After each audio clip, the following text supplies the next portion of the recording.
Hello and good afternoon, everyone. I'm day weather meteorologist Don Watzel with a look at your afternoon video update for Thursday, March 30th. Pretty much on schedule, we had periods of light to moderate snow impact the western mountains and valleys overnight and continue during the day today. And some of that snow, the wet snow, is causing some wet road conditions over parts of southwest I 80 this afternoon, with snow showers continuing to spread over the rest of the plains this afternoon, with maybe a few light rain and snow showers in the far eastern plains this evening before changing to light snow in the overnight. The snow that occurs in the high country in the west, north, and south will be of the moderate kind, with accumulations likely over open roads and mountain passes, slick areas and spots, and slushy conditions likely through the night and into the day on Friday. Also tomorrow, looking at our first episode of high wind gusts in a while to affect sections of Interstate 80 and 25. Could actually start in the early morning hours in the typical spot near Arlington, then could see some daytime high wind gusts, crosswind gusts, if you will, affect portions of the southeastern plains, and we'll pinpoint where we're looking at that come later in the video. Strong winds will continue to be a possibility. In fact, going to be likely over many areas, the wind-prone areas at least, throughout the weekend, Saturday and Sunday. Conditions mainly dry on the plains. The western mountains will continue to get hammered with some snow, and we'll get some temperatures warming closer to some seasonal averages. Then early next week, our confidence is starting to rise on a spring storm that will affect pretty much all of Wyoming in various capacities come Monday through Tuesday afternoon, with some lingering road and travel impacts likely to continue into Wednesday.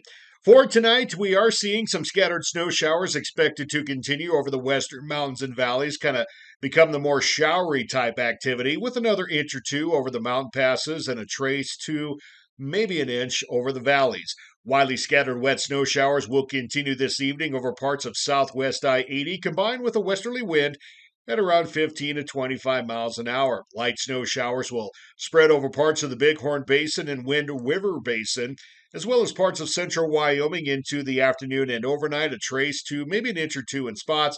And then again, like we mentioned yesterday, the far eastern plains along and east of Interstate 25 have been warm enough today to see maybe a few rain showers developing this evening in an isolated thunderstorm, a few light snow showers mixed into the activity early Friday morning. The Black Hills may see a small accumulating snowfall come after midnight tonight and during the day on Friday. Then for Friday, widely scattered snow showers continuing off and on in the west in the morning through late afternoon. Might get a little break towards evening.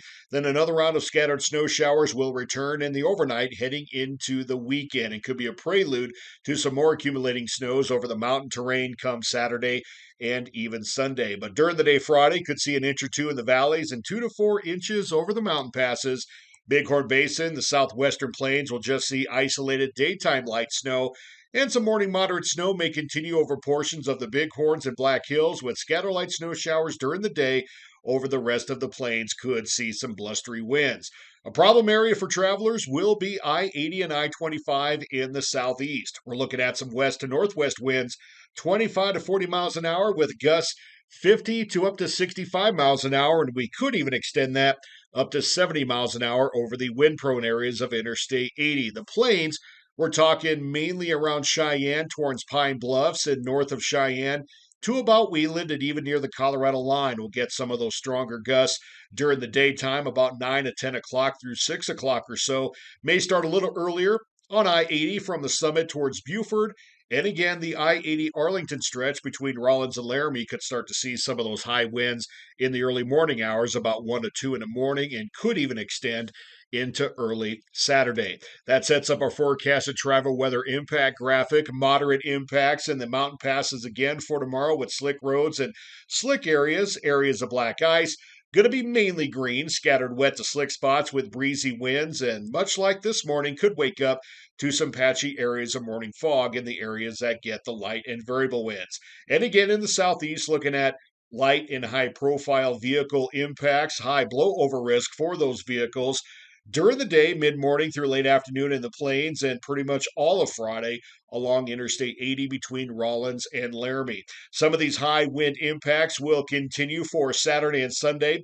I-80 Rollins to Laramie Wheeland up to about Casper and the Casper wind prone areas in South Pass. An early look at those could see some high winds during the day Saturday and again Sunday afternoon before dropping off Sunday night. Let's go ahead and fast forward to early next week. We've kind of hinted at it, and now we're going to start to see some things come together. This is 6 a.m. on Monday, the upper level jet stream map. We've got this dip in the jet, a spring storm system that will be dropping south over the Great Basin and Rocky Mountain states and continue as we head into Monday afternoon, Monday night, and Tuesday morning. This is a forecasted location of that area of low pressure, that spring storm, by 6 a.m. on Tuesday. The northerly track, as it's shown here, suggests that parts of Interstate 90 and central areas of Wyoming extending towards the I-80 stretch from Rock Springs to Evanston could see some heavier snow impacts, but as we get closer to the event, especially looking at things tomorrow and into the weekend, it's pretty fair to say that most of Wyoming is going to get something out of this storm system. We must, of course, include the caveat that things could certainly change as far as track goes. If it goes further north, that'll take the heaviest impacts north. And if it goes further south, that could extend things further south to southern I-25 and Interstate 80. So the main takeaway is stay tuned. Thanks for listening and watching, everyone. Have yourself a great Thursday. We'll talk to you again tomorrow.